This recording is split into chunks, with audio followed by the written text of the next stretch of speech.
Hello everyone. Roman English presents one short class on MCQ. Intermediate ইংরেজির first পেপারে প্রথম যে আইটেমটা আমরা অ্যান্সার করি সেটা হচ্ছে এমসিকিউ। আর এই এমসিকিউটা কমনের আশায় অ্যান্সার করার জন্য বসে থাকতাম।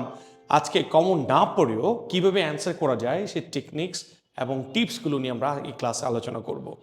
এখন এমসিকিউতে ভালো হতে গেলে আমরা তিনটে স্কিলকে গুরুত্ব দিই, যেটা প্রত্যেকটা স্টুডেন্টের মধ্যে থাকা উচিত। সেটা হচ্ছে প্রতিটা ওয়ার্ডের পার্টস অফ স্পিচকে আইডেন্টিফাই করা জানতে হবে। আরেকটা হচ্ছে ভোকাবুলারি স্কিল। আর লাস্ট যে স্কিলটা সেটা শুধুমাত্র এমসিকিউ সলভ করার ক্ষেত্রে না, এটা ওপেন এন্ডেড কোয়েশ্চেন সলভ করার ক্ষেত্রেও কাজে দিবে। আর সেটি হলো কম্প্রিহেন্ডিং স্কিল। কোনো কিছু পড়ে উপলব্ধি করতে পারা এবং বুঝতে পারা বা গভীরভাবে অনুধাবন করতে পারার স্কিলকে কিন্তু আমরা কম্প্রিহেন্ডিং স্কিল বলছি। এখন আমরা যখন এমসিকিউ সলভ করব সেক্ষেত্রে যে ট্রিপস টেকনিকগুলো আমরা ব্যবহার করব, যেটা আমরা বলছি shortcut techniques to solve MCQ questions.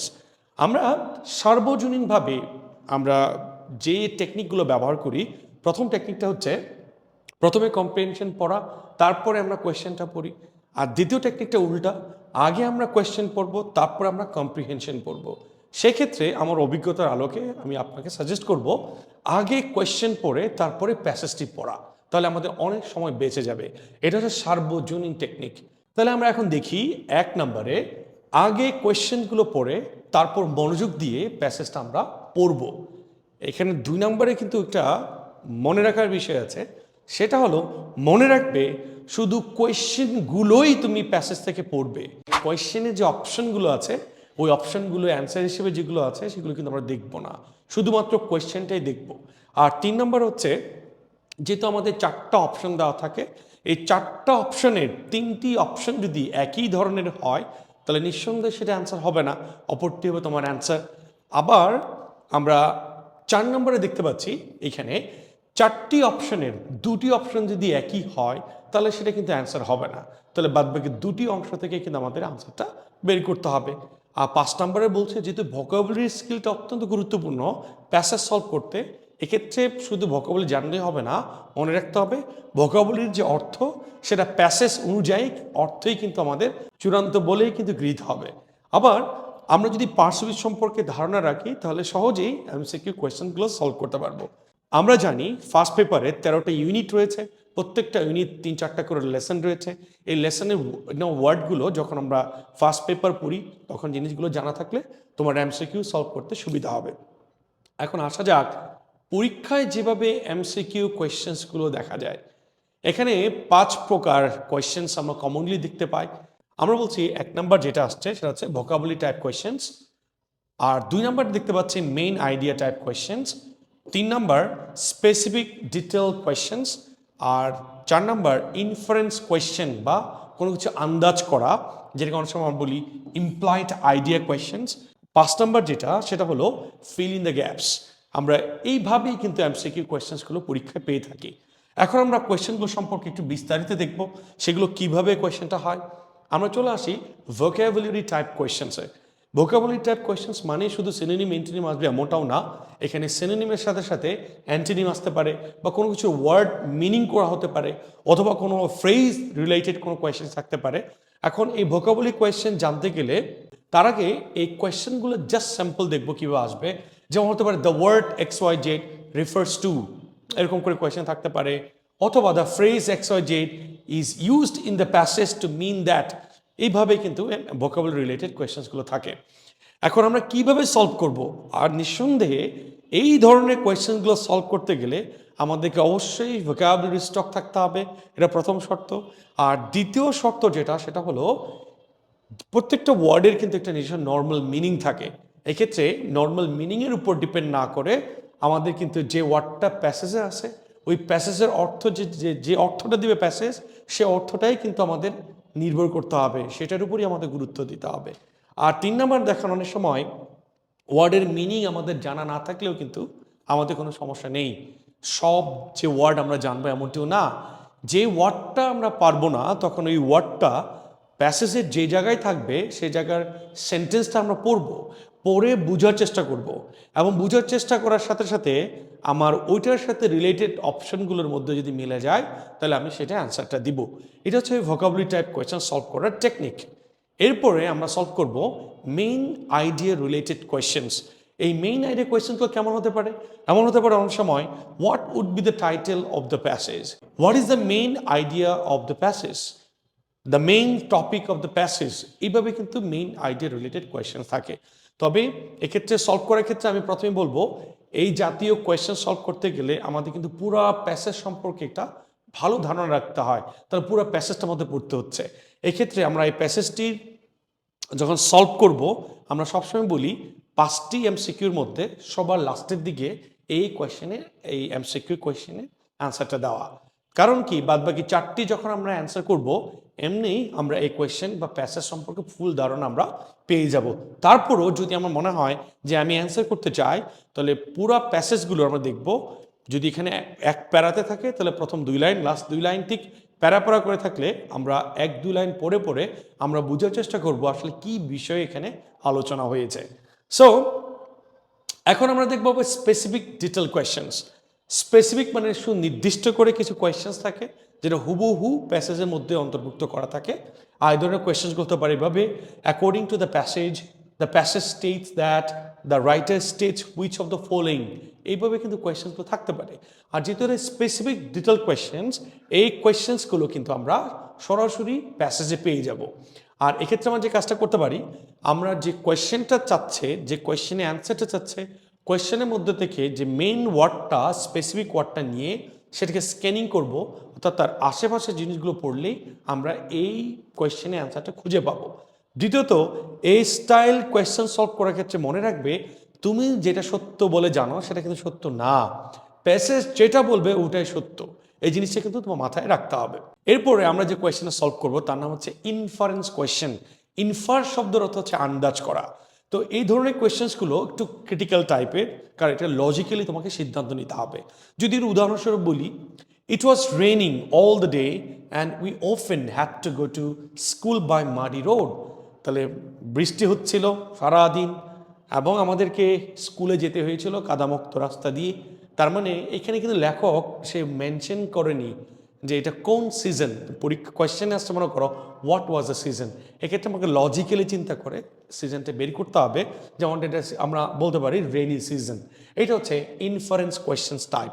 And এই ধরনের কোয়েশ্চেন সলভ করার ক্ষেত্রে মনে রাখবে, এই টাইপের কোয়েশ্চেন সলভ করতে শুধুমাত্র রিডিং স্কিল বা স্ট্র্যাটেজি ভালো থাকলেই হবে না, বরং এর পাশাপাশি থাকতে হবে খুল ব্রেনে চিন্তা করার ক্ষমতা। তাহলে আমরা ইনফারেন্স জাতীয় কোয়েশ্চেনগুলো সলভ করতে পারবো। লাস্ট যে কোয়েশ্চেন থাকে সেটা হচ্ছে fill in the gaps. Fill in the gaps আবার 2 ধরনের হতে পারে। একটা হচ্ছে কম্প্লিটিং সেন্টেন্স, যেটা আমরা অলরেডি আমরা জানি সেকেন্ড পেপারের ক্ষেত্রে কম্প্লিটিং সেন্টেন্স অর্ধেক থাকবে অর্ধেক থাকবে না, 4টা অপশন থেকে তোমাকে বের করতে হবে। এরপর selecting from the right options, অনেক সময় হয় যে রাইট অপশন সিলেক্ট করে নেওয়া এভাবেও ফিল ইন দ্য গ্যাপস থাকতে পারে। চলুন তাহলে আমরা প্র্যাকটিক্যালি একটা স্যাম্পল কোয়েশ্চেন সলভ করি। আমরা দেখতে পাচ্ছি এখানে একটা প্যাসেজ রয়েছে। ঠিক এই প্যাসেজ এরকম প্যাসেজের মধ্যে দেওয়া থাকবে। এখান থেকে আমরা এমসিকিউ কোয়েশ্চেন সলভ করব। তো প্রথমে যেহেতু বলেছি আমরা আগে কোয়েশ্চেন্স পড়বো, তারপরে আমরা প্যাসেজটা পড়বো। চলুন কোয়েশ্চেনে কি রয়েছে আমরা দেখতে পাচ্ছি। এখানে প্রথম কোয়েশ্চেনটা রয়েছে, what is the meaning of the word separate. এখন দেখেন সেপারেট শব্দের মিনিংটা আমাদের বের করতে হবে। নর্মাল মিনিং, সেপারেট মানে তো আলাদা। তাহলে আমরা দেখি প্যাসেজে কি বলছেন। আমরা দেখতে পাচ্ছি প্যাসেজের 2 নম্বর লাইনে সেপারেট শব্দটা আমরা পেয়েছি। তাহলে ফুল সেন্টেন্সটা আমরা পড়ি। বলছে, my mother who is separated from my father does not want me. তার মানে আমার মা, যিনি কিনা আমার বাবার কাছ থেকে আলাদা হয়েছেন, তিনি কিন্তু আমাকে চান না। তার মানে সেপারেট শব্দের যে নর্মাল মিনিং ছিল সেটাই কিন্তু এখানে রয়েছে। তাহলে অপশনসগুলো এখানে কি রয়েছে সেটা আমরা একটু বের করি। নাম্বার 1, 1 নম্বরটা রয়েছে ওয়েস্ট। ওয়েস্ট মানে তো আমরা জানি যে সেপারেট সাথে কোনোভাবে সেটা যায় না, এবং সিরিয়াস পার্টটাও আমরা কিন্তু জানি সেপারেট সাথে যায় না। বিজি সেপারেট সাথে যায় না। তাহলে সেপারেট শব্দ আমরা পেয়েছিলাম আলাদা, ডিভাইড শব্দের সাথে কিন্তু হুবহু সেটা মিলে যায়। তাহলে আনসারটা হবে 2। আমরা যদি বি নাম্বারের কোয়েশ্চেনটা খেয়াল করি, বি নাম্বারে বলছে, which word describe the word refuse best. তো রিফিউজ বেস্ট, তাহলে রিফিউজ শব্দটার আমরা মিনিং বের করবো আগে। তো রিফিউজ শব্দটা প্যাসেজে কি রয়েছে সেটা আগে দেখা যাক। আমরা প্যাসেজের এই অংশে দেখতে পাচ্ছি রিফিউজ শব্দটা রয়েছে। আমরা একটু ফুল সেন্টেন্সটা পড়ি। The owner refuse to pay for medical help and fired him. তার মানে মালিক তিনি কোনো মেডিকেল হেল্প দেওয়ার ক্ষেত্রে অস্বীকৃতি জানিয়েছেন এবং তিনি তাকে কি করলেন, বাদ দিলেন। তার মানে রিফিউজ শব্দের অর্থ হচ্ছে প্রত্যাখ্যান করে দেওয়া। তাহলে এখন আমরা দেখব ওইটার সাথে, আর এখন আমরা দেখব রিফিউজ শব্দের অপশনগুলো আমার কি কি রয়েছে। অ্যাকসেপ্ট এবং রিফিউজ দুটোই কিন্তু বিপরীত পার্ট। ঠিক যদি বলি ইম্পর্টেন্ট রিফিউজের সাথে যায় না, সিরিয়াস কিন্তু তার সাথে যায় না। তাহলে এই 1 নম্বর 3 নম্বর এবং 4 নম্বর যাচ্ছে না, তাহলে 2 নম্বর যাচ্ছে ডিক্লাইন। ডিক্লাইন মানে কিন্তু প্রত্যাখ্যান করা বোঝায়, তাহলে রিফিউজ শব্দের সাথে ডিক্লাইন পার্টটা যায়। এরপর আমরা যদি সি নাম্বারটা দেখি, the phrase far away refers to. Far away বলতে প্যাসেজে কি মিন করা হয়েছে, আগে আমাদের বের করতে হবে ফার আওয়ে প্যাসেজে কোথায় রয়েছে। আমরা প্যাসেজের প্রথম দিকে 3 নম্বর লাইনের শেষের দিকে আমরা দেখতে পাচ্ছি my father lives very far away. তার মানে আমার বাবা অনেক দূরে থাকেন। ফার আওয়ে দূরত্ব বোঝাচ্ছে, দূরে বোঝাচ্ছে। এর মধ্যে অপশনগুলো আমরা দেখবো এখন আমাদের কি কি রয়েছে। 1 নম্বরটা রয়েছে ফিল্ড, তার সাথে যায় না। Close, nearby. আমরা বলেছিলাম দুটি শব্দ যদি কাছাকাছি হয় তাহলে সেটা কোনোভাবে অ্যান্সার না। তাহলে ক্লোজ এবং নিয়ার বাই দুটো তো সেম, তার সাথে যাচ্ছে না, তাহলে বাকি থাকলো আমার 1 এবং 3 নাম্বার। আর ফিল্ড যেহেতু ফার আওয়ের সাথে যায় না, তাহলে অপশন থাকলো আমার ফার, তাহলে এফারটা হবে কারেক্ট আনসার। এরপর যদি আমরা বলি 2 number, A merry-go is a dash child.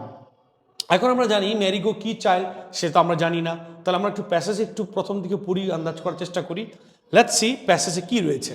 আমরা দেখতে পাচ্ছি my name is Marigo, I am 13 years old then I live on the street. তার আমরা ধরে নিলাম সে বলছে যে আমার নাম ম্যারিগো, আমার বয়স 13 ইয়ার্স ওল্ড এবং আমি থাকি হচ্ছে রাস্তায়। তাহলে এখান থেকে আমরা বুঝতে পারবো আসলে এটা কি মিন করছে। তাহলে আমরা এখন দেখব এই অপশনগুলো কি কি আছে। তিনি নিঃসন্দেহে অরফান না, কারণ তার বাবা মা রয়েছে, তার বাবা রয়েছে, তার মাও রয়েছে, তাহলে অরফান তার সাথে যাচ্ছে না। ব্লেস তো না, নিঃসন্দেহে ব্লেস হলে রাস্তায় থাকতো না এবং সে সুবিধা পেয়েছে এমন না, তাহলে এখানে বাকি থাকলো 1 নাম্বার স্ট্রিট চাইল্ড। এই জন্য ডি নাম্বার কোয়েশ্চেনের অ্যান্সার হচ্ছে স্ট্রিট চাইল্ড। তারপরে আমরা আরেকটি কোয়েশ্চেন দেখব, what are the owner of the ice cream shop keeps marigolds are. এখানে আমার মূল শব্দটা হচ্ছে আইসক্রিম শপ। এটাকে যদি আমি স্ক্যান করি তাহলে আমি সহজে কোয়েশ্চেনটা বের করতে পারবো। ওকে, আমরা দেখতে পাচ্ছি আইসক্রিম শপ আমরা পেয়েছি এখানে। Once work for an ice cream shop owner and sold ice cream on the beach. এখন তার মানে হচ্ছে আমরা যেই জিনিসটা চেয়েছি কোয়েশ্চেনের অ্যান্সার হিসেবে আমরা এখানে পেয়ে যাব। একটা সময় সে কিন্তু আইসক্রিম ওনারের জন্য কাজ করতো, সে sold ice cream on the beach, ice cream বিক্রি করতো, but got no money in return, এবং রিটার্নে সে কোনো টাকা পেত না। তারপর the owner of the shop give me something to eat, খাবার জন্য কিছু জিনিস দিত, and let me sleep in his hut at night, এবং রাত্রে যাপন করার জন্য তার করে থাকতে দিত। তাহলে অপশনগুলো দেখি তাহলে কি কি দিত। Number 1 a place to live, হ্যাঁ সেটা দিত। সামথিং টু ইট, কিন্তু এটার সাথে এটা কিন্তু দুটো আলাদা হওয়ার জন্য আমরা দুটো একসাথে যদি পাই তাহলে সেটাই দিব। Something to it and place to sleep in a heart, দেখেন 1 নাম্বার 2 নাম্বার 3 নাম্বারে কিন্তু সেটা পেয়েছি, কিন্তু টাকা কিন্তু সে দিত না। আলটিমেটলি তাহলে আনসারটা হচ্ছে কি 3 number, something to eat, right. So I hope you understand আসলে নর্মালি কীভাবে প্যাসেজের থেকে এমসিকিউ কোয়েশ্চেনগুলো সলভ করতে হয়। আর ঠিক আমাদের যে টেকনিকগুলো রয়েছে ঠিক মতো ফলো করলে, এইভাবে 10-12টা প্যাসেজ সলভ করলে তোমার এমসিকিউ রিলেটেড ক্লিয়ার একটা কনসেপ্ট তোমার মধ্যে চলে আসবে। So hope to see you in the next video. Till then ভালো থাকবেন। Thank you very much.